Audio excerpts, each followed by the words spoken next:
Hello friends, আমি কাল আমাদের বাড়ি এসেছি আসাম কোকরাঝাড়। অনেকদিন পর এসেছি, 1 বছর হতে চললো। খুব মজা করছি বাড়িতে এসে, বুঝতেই তো পারছেন 1টা বছর পর এসেছি বাড়িতে। দেখুন কতটা সুন্দর এই জায়গাটা। হ্যাঁ, আমাদের বাড়ির সামনে টুকি ঘাট, এখানে ছট পূজা হয়, তারপর দশমী ঘাট। খুব সুন্দর একটা জায়গা, খেলার জায়গা আছে।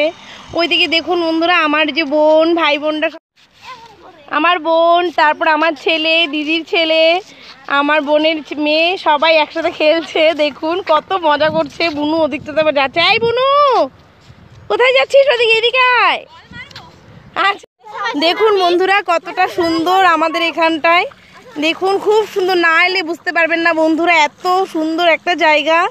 খুব সুন্দর। এখান থেকে পাহাড়টা অনেকটা সামনে, সামনে চাপাতি বাগান আছে। খুব সুন্দর একটা, সামনেই চা পাতা বাগান আছে। দেখুন বন্ধুরা, আপনারা দেখুন একটু ভালো করে, ওই দূরটাতে চা পাতা বাগান আছে। খুব এখানটায় চা হয়, চা উৎপন্ন হয়। আর আমাদের আসাম তো এমনিও চায়ের জন্য বিখ্যাত, আপনারা তো জানেনই। খুব সুন্দর একটা জায়গা বন্ধু। ভাবছি বিকেলে একটু ঘুরতে যাব ভাই বোনরা মিলে। অবশ্যই ভিডিও ছাড়বো, অবশ্যই আপনারা কমেন্ট করবেন এবং লাইক দেবেন, শেয়ার করবেন। দেখুন কত মজা করছে ওরা, খুব মজা করছে এখানটায় সব। ওই দেখুন খেলছে।